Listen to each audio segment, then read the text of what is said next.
Welcome to True Crime Garage. Wherever you are, whatever you are doing, thanks for listening. I'm your host, Nick, and with me, as always, is a man that is definitely a lion and not a mouse. He's not afraid of anything, not even a rhinoceros. Impossiris. He is the captain. Thank you.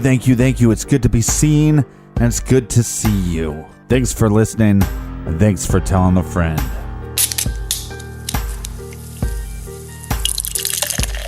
Tonight we are drinking Warped Speed Scotch Ale by the beautiful people over at Lake Louie Brewing Company in Arena, Wisconsin. Garage grade 3 3/4 bottle caps out of 5. Louie. Warped Speed Scotch Ale is a beautiful reddish brown color, full bodied with a smooth light hopped finish, and I feel like all of our listeners are lightly hopped, so this should go over well. Well, and some people would say the captain is a little above average when it comes to the hops. And Warp Speed was brought to us by these speed demons. First up, all the way in New Zealand, we have Layla. And Jennifer from Columbus reminding everybody to treat yourself. And we got a We Love Your Jib from Corey in beautiful Vancouver Island up in Canada. We love your jib.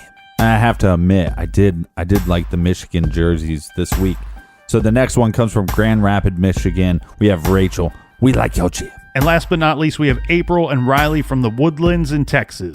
So thanks to everybody for filling up the fridge for this week's show. If you want to buy us around for next week's show, go to truecrimegarage.com and click on the donate button. And while you're at truecrimegarage.com, check out the merchandise page. A lot of people have been supporting the show by buying a t-shirt and looking pretty sexy doing it, if I do say so myself. All right, everybody gather around, grab a chair, grab a beer. Let's talk some true crime.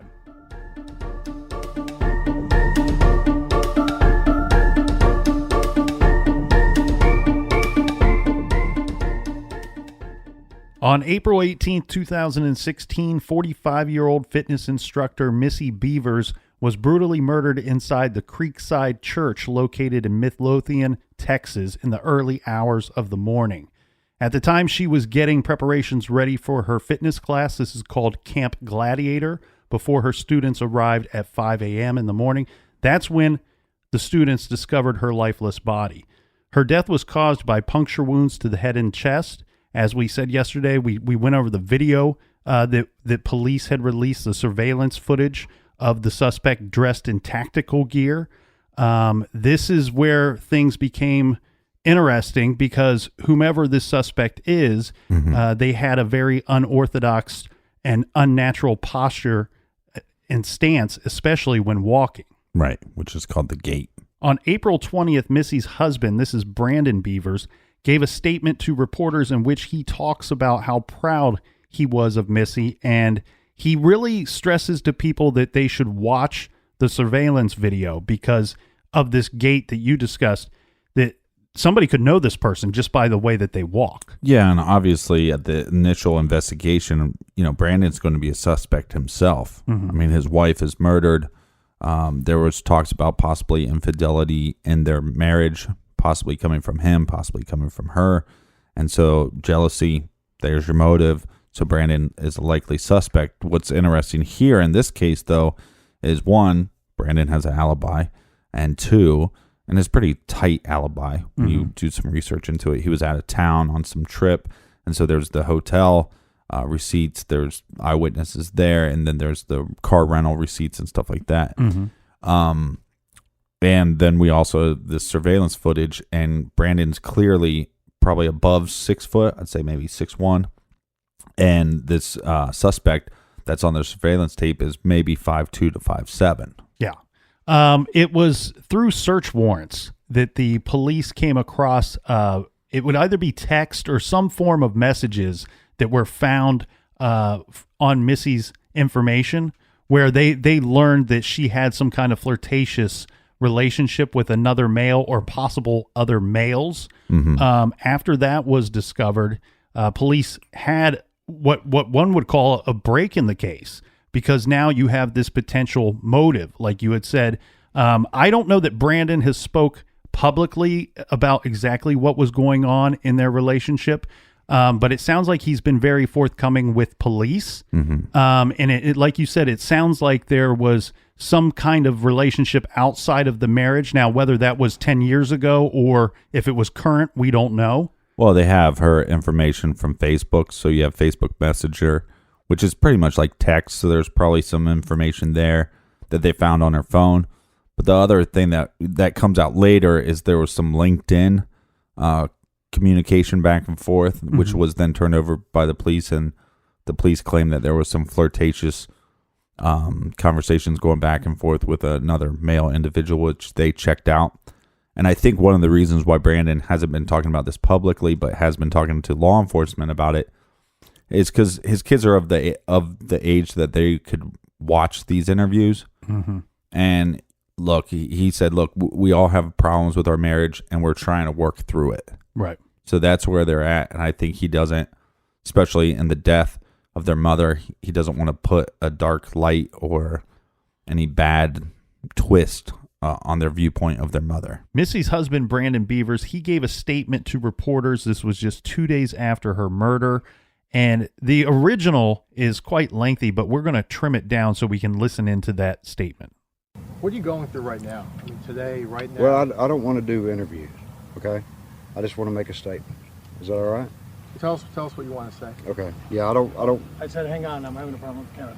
Yeah, let him get ready. And y'all can funnel this up to the other media outlets, okay? Yes, sir. And I can be done with this, Yes, right? sir. Okay. We appreciate you coming out. We know it's got to be terribly difficult, and we're really just hoping you'll speak from your heart about your wife. And may we all just say, we are sorry. We are sorry for your family's loss. I appreciate it. I haven't had a whole lot of time to, I haven't had a lot of time to get emotional about this yet. I've been dealing with the immediate needs of my children. This morning I've had some. This morning I finally started thinking about the events that occurred yesterday morning, and so I'm starting with that process today. The main purpose here today is solely to communicate to the people in the community and to everybody watching and listening. My wife was she was a godly woman, and she was very passionate about changing people's lives with fitness and changing their mental attitude towards their body and themselves and their abilities in life. And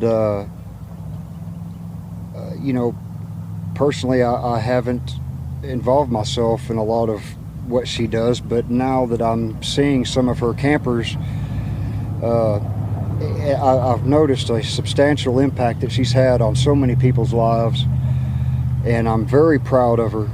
And I just want it to be publicly known that we are very proud of all of the passion and effort that she's put into so many people's lives.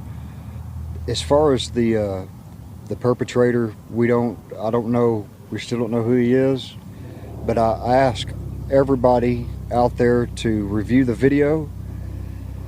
I think you can get the video on the Midlothian Police Department's Facebook website. Look at the video. The person has a very distinct walk. There's just a very distinct mannerism about this person that should be very apparent to somebody. Okay? I don't believe there was a vehicle there. This perpetrator, I don't know if he walked into the facility or if he we don't know how he arrived at the facility. But I'm just hoping that somebody either saw something or somebody can recognize the mannerisms of this person on the video. It's very important to us to get some closure with that, and but at the same time, I want to definitely publicize that my wife was she was a great woman, a wife, a great mother, a great friend. She will be missed by many people, but please be diligent as you can and review the video and report anything to the Midlothian Police Department. And I appreciate your time. Thank you. Thank you. I guess this is your last time. You're not going to speak again after this. Is that correct? This is what you. I really don't. I mean, I don't want to. In terms of in terms of obtaining a story to pull at heartstrings and stuff like that, I'm not looking here for the media to sensationalize a tragedy. Okay. My family needs, we need our privacy, and that's why I wanted to do this in one time only. But we need our privacy. I haven't had a lot of sleep. I haven't had a lot of one-on-one time with my children. I just have some issues that I need to deal with on a personal level with my children. I want to reach out to the Camp Gladiator, the campers that she mentored, and I want to talk to those folks and express, my appreciation for their admiration of my wife. Okay? You do understand, sir, that we are here because we want to help the police catch whoever did this as well. Yes. But as far as any, one-on-one interview, tug at the heartstrings, kind of stories, sensationalized, I'm not here for that. I don't think any of us are trying to sensational. I mean, your wife was a mother and a woman who touched so many lives through her work. Correct. You are correct. And that's why, we want to share her story. And you know that better than anyone. Correct. You knew her better than anyone. The kind of woman she was, the kind of mother she was. Well, she was a very good mother. She spent, I'll go a little further here. When Missy, before we had children, Missy was a teacher, public school teacher. She worked with special needs children. And she did that for about 2 years. I could see the amount of outpouring in her soul to help needy people, okay? And especially at that time, it was special needs children. And then we had children. She stayed at home, raised our children. And when she got back into the workforce, or when time allowed her to do things for herself, she found Camp Gladiator. And through raising our 3 children, she transformed into a different physically person, a mother. She decided to become physically fit, and for a 40-some-odd-year-old mother of 3, she was very fit and transformed on an unimaginable level. Her body pretty well sold her abilities in transforming and helping other people. And but she was very passionate about helping these people, and I would catch some of her campers' remarks on her Facebook page about how excited they were of the results that they've seen through her efforts, and I'm proud of her. We're very proud of her. She meant a lot of things to a lot of people. What did she mean, though, to you as her husband? Well, she was a companion. We enjoyed fishing. We enjoyed going to the beach. We spent a lot of time at the ocean. We've been together for 20 years, and over the 20 years, our relationship evolved from this to that to this to that, and we've managed to keep it, held together all this time. But at this particular venture in our lives, it opened up an opportunity for her to do something that was gratifying to herself rather than raising a family, constantly driving kids around. And she's just, like I said, the Camp Gladiator opportunity came up, and She was so well loved. Are you racking your brain to say who would want to hurt such a beautiful person? yes, I mean, it's, this world is full of evil people. I don't know, without going into any details that I've spoke with law enforcement, I mean, yeah, we're talking about a senseless act here, okay? Did you look at the video to see if you saw anybody, recognized anything about it? The same video that I watched on a continuous loop. It's the same video that you guys have already had access to. Click anything for you? Nothing clicks. I can't tell if the person is a man or a woman. The police estimate that he's about 6 foot tall. This person's 6 foot tall. But if you look at the mannerisms of the person, how they walk, I mean, there's something very distinctive there that somebody has to be able to point this out. It seems to baffle the police department like it baffles us as reporters, and it baffles the investigation why someone would break into church wearing a tactical police paraphernalia. Does that baffle you too, as someone who wants justice? I don't know. There are some things that the police are looking into with respect to the timing of it and the arrival of my wife. The person wasn't in tactical gear. That wasn't tactical gear. That was a shoddy amount of clothing to look like some type of an enforcement officer. It wasn't real tactical clothing. What did it look like to you? Well, I mean, from the video, as best I could tell, it looked like maybe motorcycle boots or some type of military-style boot. I couldn't tell the pants. It looked like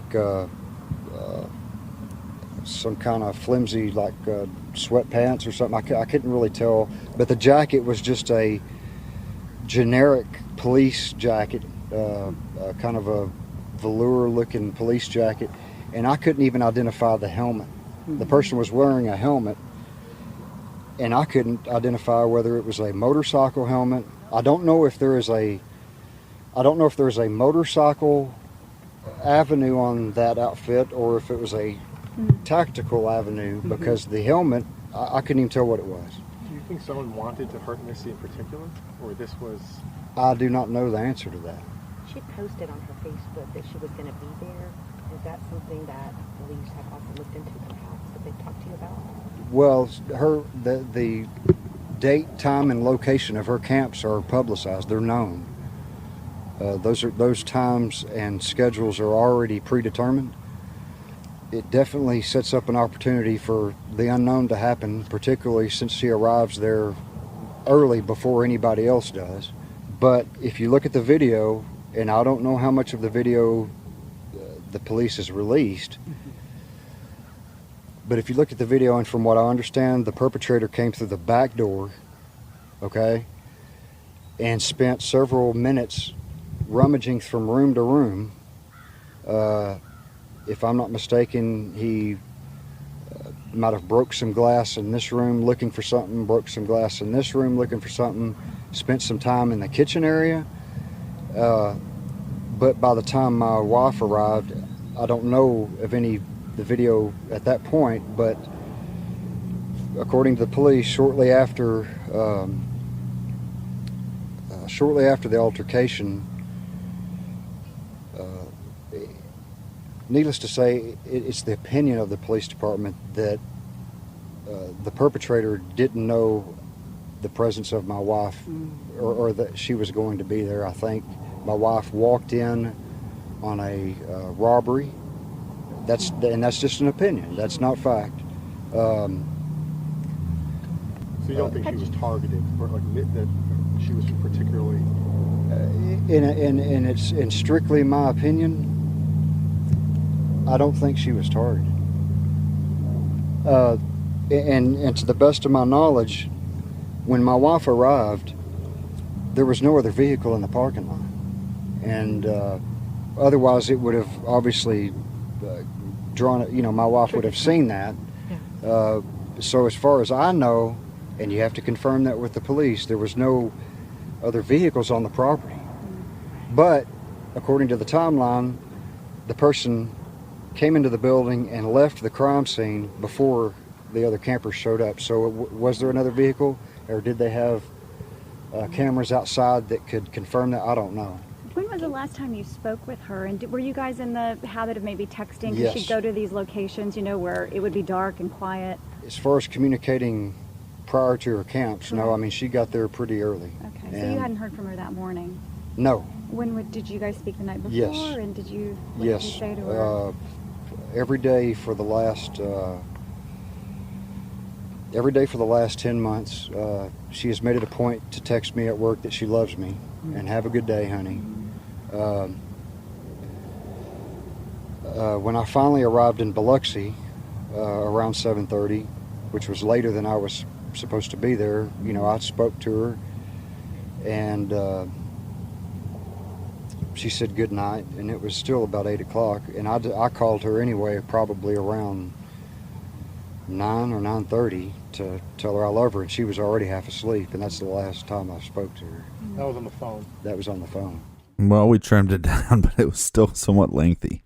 Yeah, some highlights from that I want to touch upon here, Captain, is he's talking about the investigation a little bit, and that's where we hear him say that, I don't know if he misspeaks or if he's just kind of telling us that police don't believe for whatever reason, that there was another car parked in the parking lot.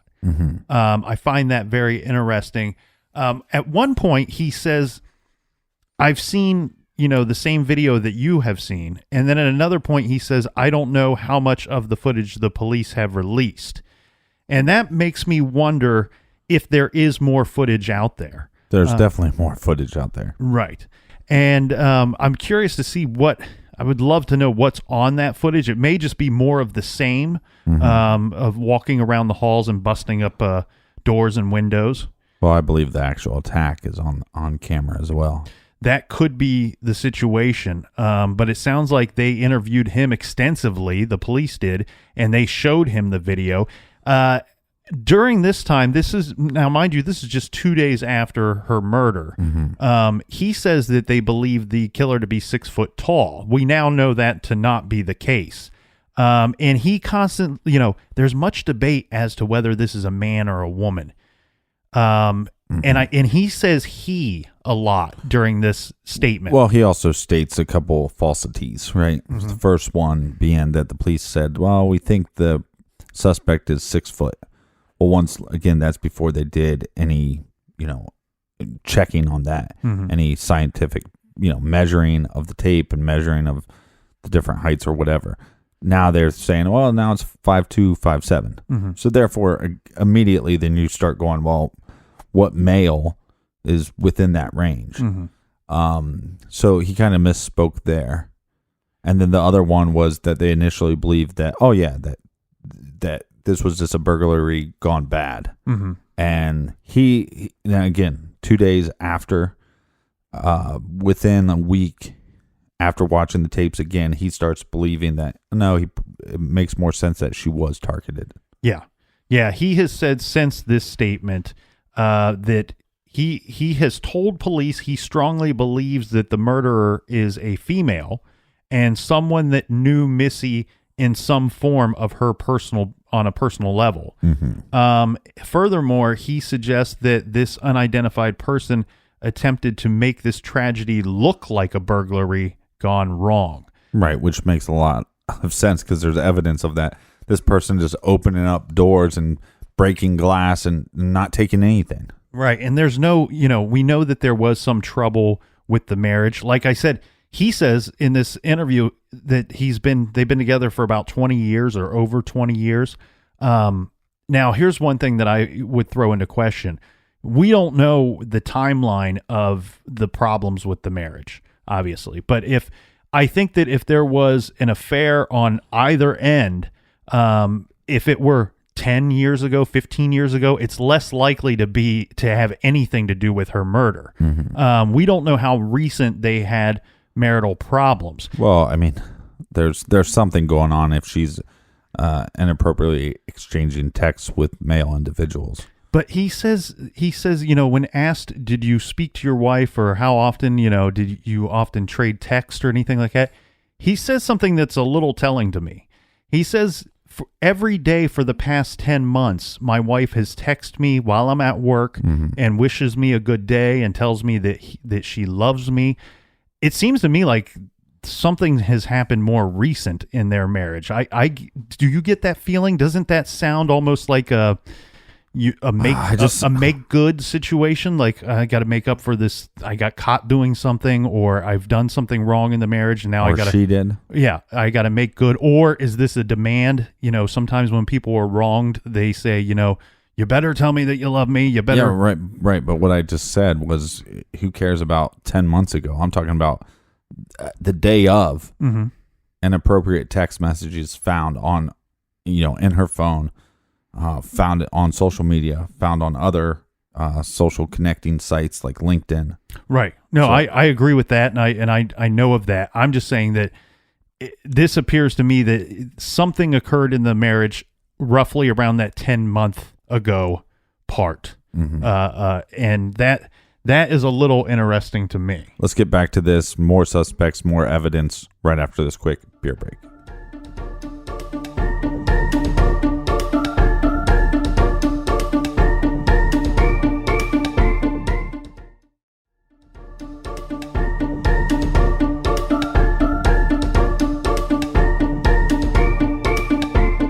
All right, we're back. Cheers, mates. Now, one thing you had told me, Captain, regarding the husband, Brandon, you cannot fake height, and he does not appear to be the height of 5'2" to 5'7". Like you said, I'm thinking, I look at him, I see like 5'11" to 6'1".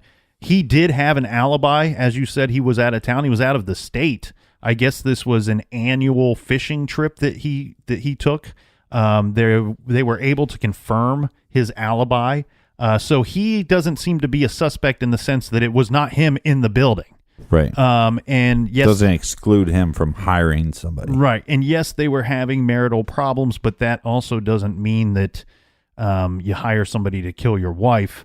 It's a possibility, but even though that this stuff is going on, regardless, she's still the mother of your 3 children. Right. So I think the next theory that the police started thinking about was, if there was marital problems, would there be somebody else in the family that, maybe he could hire or would help him out with this?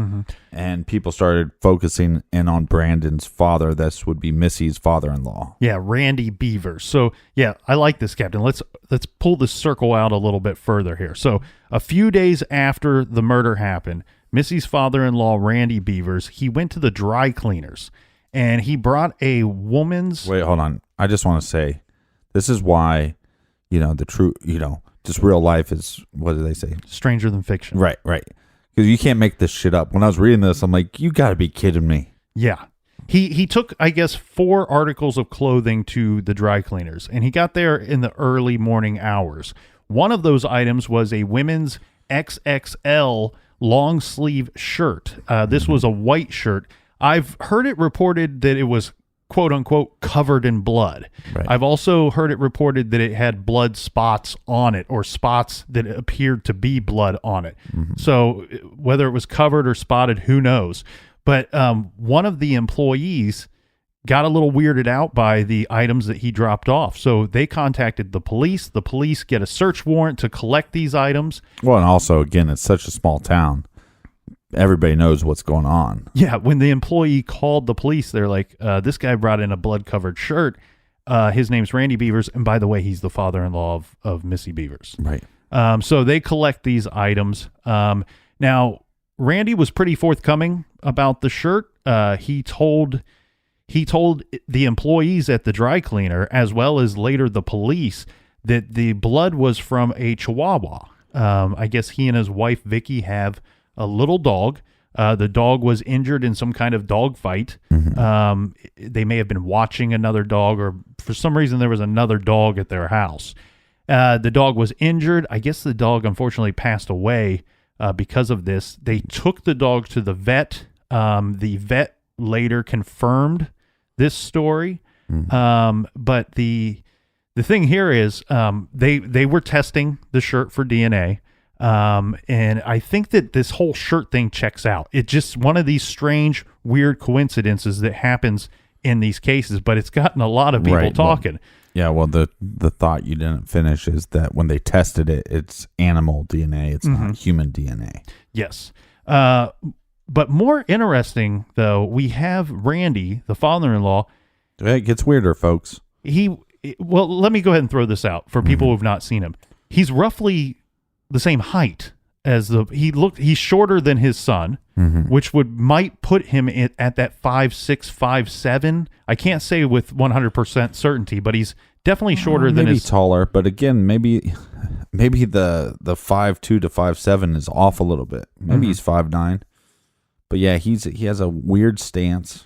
Yes, because there was a particular broadcast that came out, and in this broadcast, the father-in-law was interviewed. The first thing, and I watched this interview, the first thing I noticed was his demeanor is strange to me. Now, I didn't find him that strange. Really?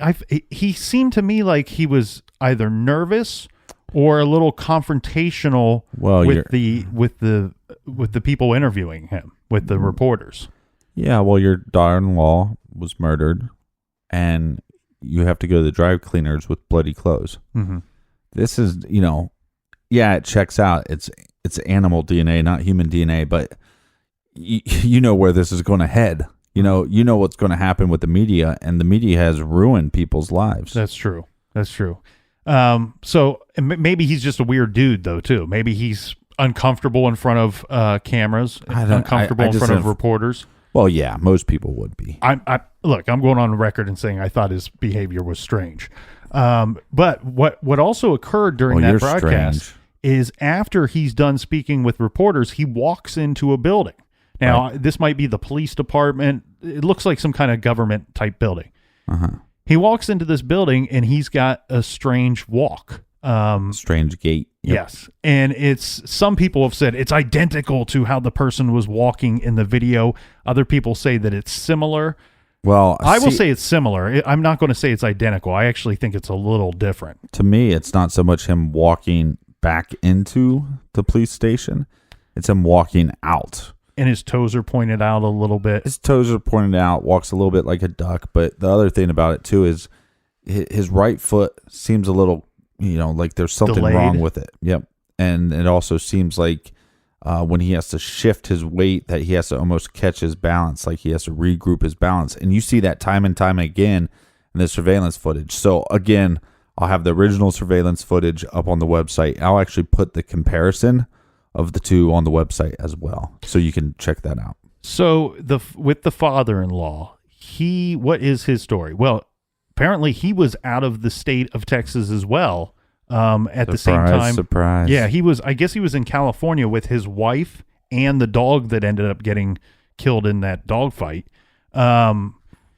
So he was in California. They say his alibi checks out. Actually, in a press conference, the Midlothian assistant chief, this is Kevin Johnson, told reporters that despite social media rumors, no one in Missy's family, friends, or coworkers are considered suspects. Right. He said that Missy's husband and father-in-law, specifically, had been very forthcoming and cooperative in the investigation. Both men supplied alibis that had been verified by police.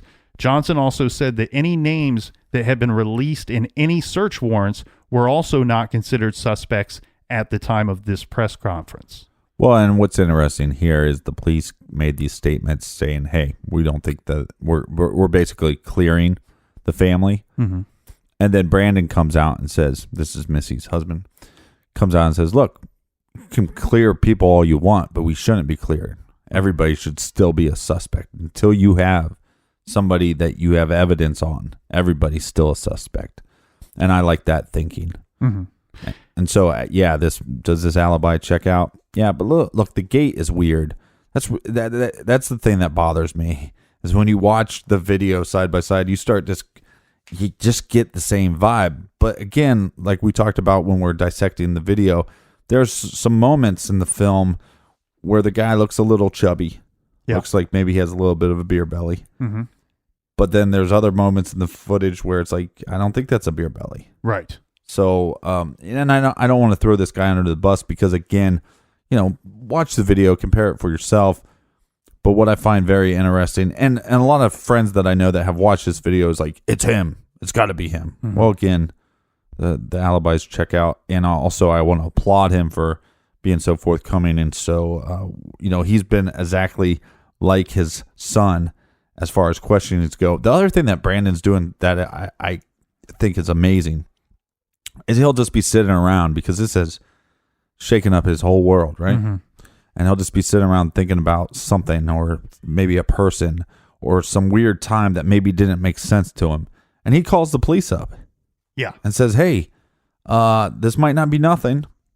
And what he made statements later saying, pretty much every time I call the police and I think of something, they've already went down that rabbit hole. Mm-hmm. So, but I want to applaud him for that. The other thing, too, some people have said Brandon is suspicious because he says, well, I'm not going to do any interviews. And you pointed out a good reason why he wouldn't do that. That's probably for the sake of his children. Mm-hmm. And that doesn't mean that he's not fully cooperating. As you pointed out, he's fully cooperating with the police. But anytime he's approached by reporters, he speaks to them.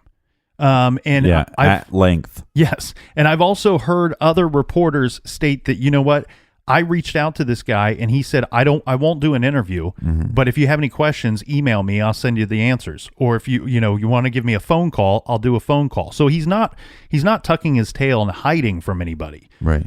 He's being upfront about everything, and unfortunately he's thrown into a situation that I don't think he had anything to do with, or anybody that he knows probably didn't have anything to do with it, and now his whole life and his whole marriage has gone under the microscope, and he's had to deal with that while trying to grieve for his murdered wife Mm-hmm. and help his children through this very tough time.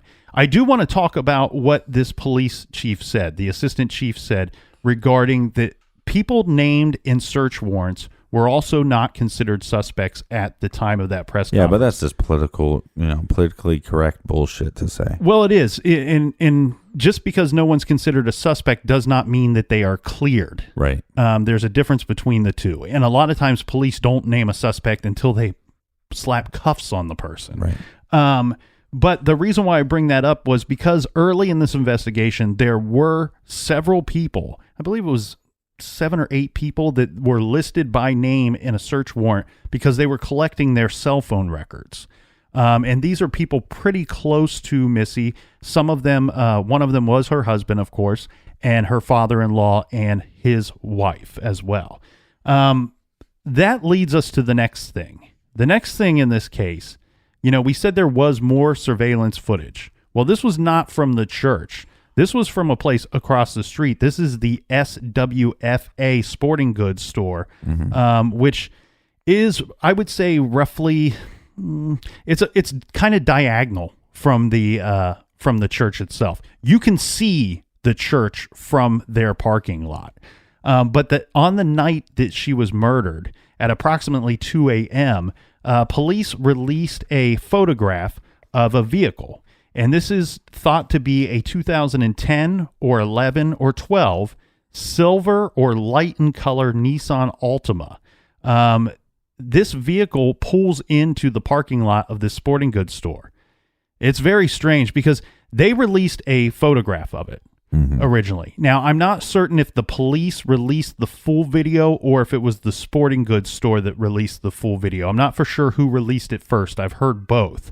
But originally, they just released the picture of the back of the car in hopes that somebody could identify the car. More specifically, there was a decal or a sticker that was located below the license plate. Mm-hmm. And it was kind of oval in shape. They were hoping that maybe somebody could point out where that came from, what that sticker would be. Maybe somebody would recognize it. Later, the video comes out of the car pulling in to the parking lot. Mm-hmm. Okay, so the car pulls in off of the highway or off of the street there into the sporting goods store, and the first thing that they do is they cut their lights. Yeah, and suspicious. Yes. But it's also super late at night, too. I mean, well, it's technically early in the morning, but this is on a Sunday going into that Monday, so it's Monday at 2 a.m. Mm-hmm. It's like... It's dark and raining. I would want my lights on. Well, what are you doing out? Right. Anyways. So there are some theories about who this could have been. That maybe it was a drunk driver that pulled over for a little bit. Maybe it was somebody that was pulling in off of the street there to look at their phone or a map. Maybe they were lost. But cutting the lights seems very strange to me because they don't cut the lights like once they get to a parking spot. They cut the lights as soon as they turn into the sporting goods store. Mm-hmm. Then furthermore, they drive around the store and eventually back out. But the problem here is, Captain, when they go to the back of the store, there are 2 vehicles parked back there. Mm-hmm. And when they see the other vehicles, they turn on their lights again. Almost like, oh, shit, there's somebody back here. I better turn on my lights so I don't look suspicious. Exactly, my friend. Now, police are saying that they don't believe that the vehicle belongs to the killer. Well, yeah, but these police, I mean, they're just covering their own ass. Right, you're exactly. Yeah, we don't believe, there's no reason to believe this person's a suspect. Like, yes, this person is in the vicinity of these murders within hours of the murders taking place. This person is a suspect, period. Mm-hmm. Let's find out who this individual is and let's waterboard him. Let me ask you this, Captain. So this driver has not come forward. A lot of people have heard about this case. Well, why would you come forward if you're the murderer? Well, that's what I'm saying. What about this? Is there a chance that the driver of that vehicle, which I firmly believe is connected to this murder, it's just too much of a coincidence, in my opinion. Could he or she, whoever drove that vehicle, did they bust out that window at the church building, drive off? You can see the church from this location. You go over there for a little bit and see if police are going to respond to the break-in to test to see if there was some kind of alarm. Yeah, which makes your theory make a lot more sense. But again, I believe this individual knew the building. Mm-hmm. If the person went there to kill her, they knew about the building. They knew about the not having an alarm system, possibly knowing that they didn't have surveillance either, like outside, and knowing that there's surveillance inside. Therefore, I need to have my face covered. Right.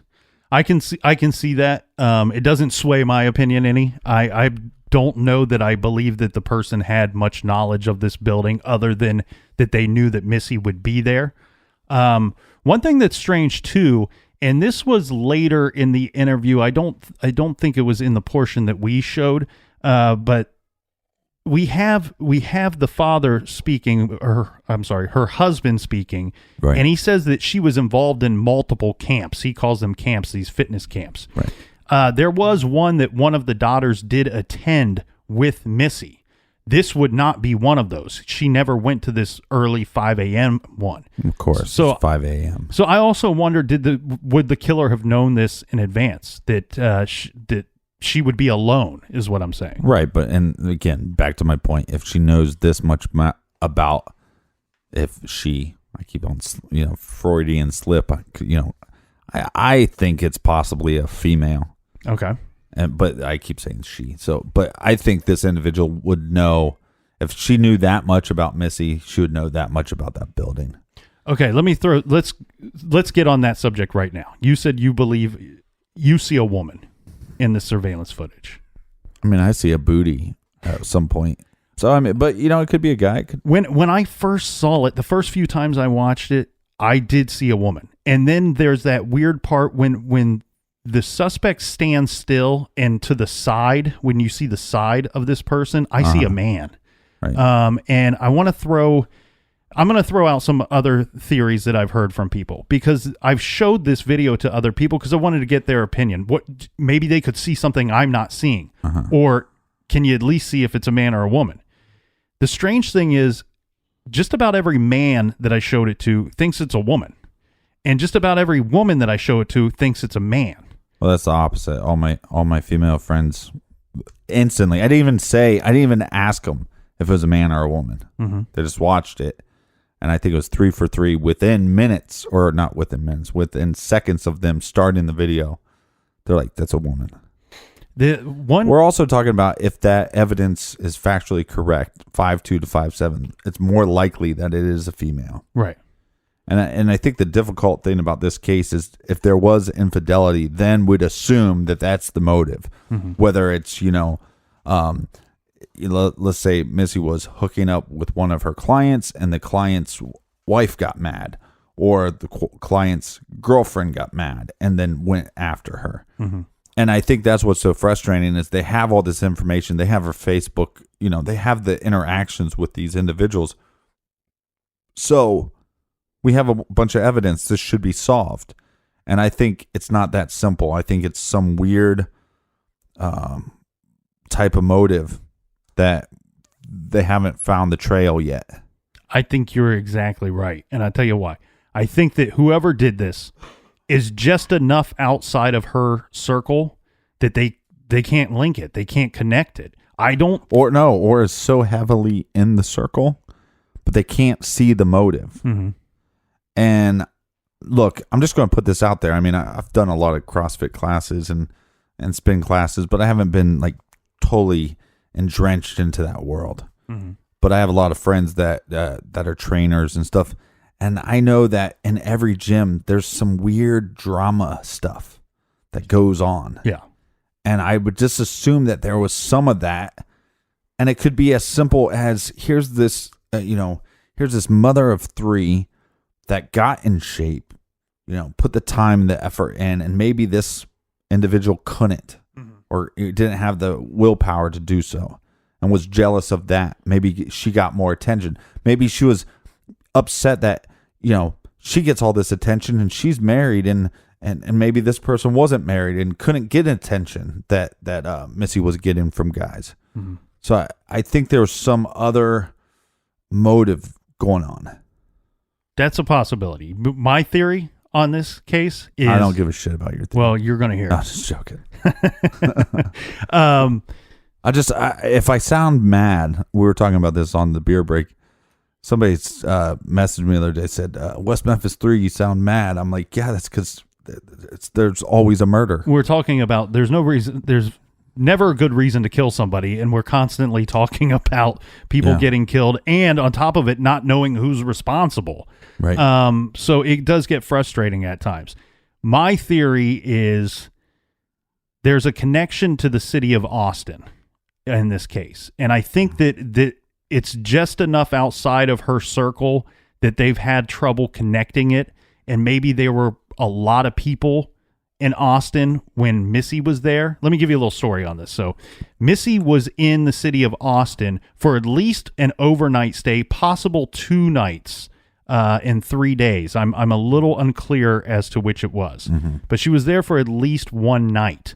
Then she returns to Midlothian. Then she's murdered. It's pretty quickly after she returns that she's murdered. I believe the very next morning. Who was she with? When she was killed. It was one of these fitness things. I don't know if it was a camp that she was attending. It sounds to me like it was some kind of convention or some kind of fitness camp that she was attending, not that she was teaching. She went there by herself. I can't find any evidence. Did they have eyewitnesses that she ever showed up? Because, I mean, look, if somebody's unfaithful in their relationships, they come up with a crazy amount of stories so they can go places. For example, you can't tell your husband, hey, well, I'm going to go. Well, wives wouldn't talk like that anyways, but you can't say, hey, I'm going to go to Austin to go out drinking. Right. And to get laid in a hotel. You can't tell your husband that. So you'd have to say, well, there's this fitness convention and I gotta go good to that, I I don't know. I don't know if this was confirmed that she was actually there. I believe that she was there. Every report that I've found, it doesn't seem to be questionable if she was there. I think that possibly she was there for more than one reason. I think she was there to attend this thing, and either one of two things possibly happened. Either she met somebody there and they had some kind of brief relationship, Coitus. or she might have been going there and to break something off as well. Very possible. And if that's the case, that's why I just feel like there's some kind of Austin connection here. I think somebody could have drove in from out of town. They could have not known much about that building other than knew that she would be there that morning. I think they tested the building to see if it had an alarm. They watched from someplace and then went back to the building to wait for her. I'm unclear. I'm still wondering about the driver, about where this person put their car. I think that they probably parked somewhere and arrived on foot. I wouldn't think they would have parked too far away because they needed to get out of there quickly after. Well, this individual had a hard time walking anyways. Here's my thought on the walk. I wonder if the walk is not real, if it's not a real thing, and maybe that's hindered this case somehow because everybody believes, well, the killer had to have had this funny walk. Look, I think, again, like I said, 5'2" to 5'7", maybe it's some crazy bat that watched every Dateline and every Oxygen Channel show and thought, you know what, this little blonde hussy is sleeping with my man and I'm going to show her, and put on a size 10 boot, put on her husband's boots instead of, her own. And that's hard to walk in. Have you ever seen a little kid put on big shoes and start walking?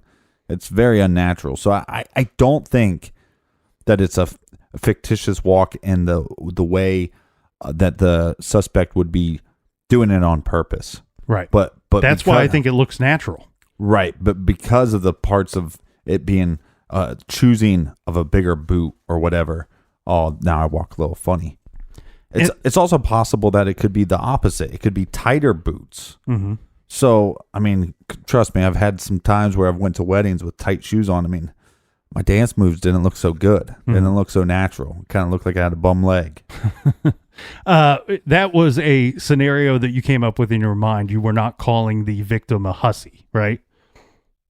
No, I'm saying that the person that murdered him would have thought that. Right, and I wanted to point that out so nobody thinks that you're being insensitive. Look, I mean, first of all, I'm just angered by, America in general as far as it goes with marriages, and that's a whole different show. But infidelity and cheating on people, I think, is an awful, horrible thing that people do to each other, and it's normally just to get some attention, and I think that's pretty shallow. So as far as all the infidelity rumors, that makes me upset. But also I know for a fact that and from the statements that her husband made, she was trying to do a good thing. She taught kids with disabilities. That's somebody that's not worried about the money. They're trying to make a difference in the world. I applaud that.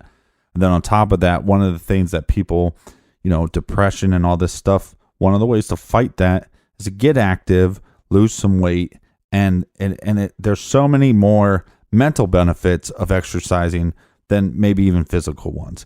So I really applaud her on that. So as much as I don't like the infidelity stuff, it seems like she was somebody that was trying to make a difference in other people's lives. And how can you not respect that? Well, and nobody's perfect either. So speak for yourself.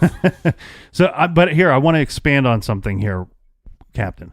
Regarding this walk, I wonder if it's hindering this investigation, because I wonder if this person doesn't truly have this weird walk. And like you said, it looks natural because it was natural in that moment, in those maybe boots that are too big. There's actually one of her family members put some letters to the killer on their Facebook page. And in one of the lines, this family member says, Are you shaking in your boots that are too big for you? So I wonder if that's something that on the inside, the people close to the case have always felt, or maybe they No. Yes. They might know. The other thing is, remember, I kept saying that I believe this person had some kind of utility belt, or that we see the person put the pry bar on a belt or in their pocket. If I'm walking in boots that are too big for me, or even the right size, if I got a pry bar in my pocket, that's going to affect my walk a little bit as well. Who knows what other sharp or heavy objects this person has in those pant pockets? Yeah, I mean, this is just frustrating in general. I do want to throw out something weird here because I don't want to get accused of missing anything. Because it wouldn't be you if you didn't say something weird. And you had mentioned some activity on LinkedIn. There was this came from a friend of Missy's. She told police that less than 3 days before her murder, Missy had received a creepy LinkedIn message from a man that was unknown to the both of them. I don't know what they can do with this information. Well, yeah, there was the creepy message, but there was also a message. There was flirtation that was going back and forth between another individual. Now, they have since questioned that individual, but I don't know if there is any more evidence or any more knowledge of who this quote unquote creepy individual was. No, I don't. I think that's still unknown, as is the driver of that vehicle that was seen on surveillance camera. Well, and it's really hard to see in that surveillance footage of the car. Was there only one person or two people? You can't see in the vehicle. I can't. I know I've heard people staring at and watching that video over and over again to see if they can see anything. Sometimes that just plays tricks on your mind. I'm a little guilty of that. I did that myself. But I think that car is definitely connected to this case somehow. Well, this is, again, like I said, very similar to the Brandon Lawson case, and the fact that once you start hearing the Brandon Lawson tape 911 call, you think that you can solve it. And when you start seeing this surveillance footage, you start thinking, maybe there's something that I can pick apart. Yeah, maybe I can see something that nobody else saw. And this is a frustrating case, and hopefully we get some more answers and we're able to update this later. Yeah, I liken this case to the Delphi murders case, where there's just enough video footage, there's just enough imagery that you sit here and you wonder why this is not solved, and it angers you even more to know that there's this evidence out there and it's not currently led anywhere. Well, and I would assume that releasing some of this footage has led to some rabbit holes and stuff like that. And I think law enforcement needs to sometimes go, hey, there's been nothing happening for a year. We need to release more stuff. Maybe we can get a bite somewhere else. Yeah, release some type of information so we have a better clue to what actually took place. And I also hope that they're vetting everybody from that Austin visit that she was involved in. Yeah, I haven't heard much about that, and that's something now I'll have to dive into. I think this is going to be a case that stays on my radar for quite a long time. While you're checking out the video at truecrimegarage.com, make sure you check out our recommended reading page. This week we are recommending Perfect Victim, the true story of the girl in the box by Christine McGuire and Carla Norton. This is the true story of a 20-year-old woman who decided to hitchhike to California, and she is abducted by a couple and made to be their slave. For 7 long years, she was held captive in their home, and for much of that time, she was in a coffin-like box underneath the couple's bed. So check out Perfect Victim. Check out all of the recommended books on our recommended page. And if you pick them up through our Amazon banner, it gives us a little kickback, and it costs you nothing extra. And if you love True Crime Garage, make sure you subscribe to the show. Make sure you tell a friend. Until next week, be good, be kind, and don't litter. Free Cunch.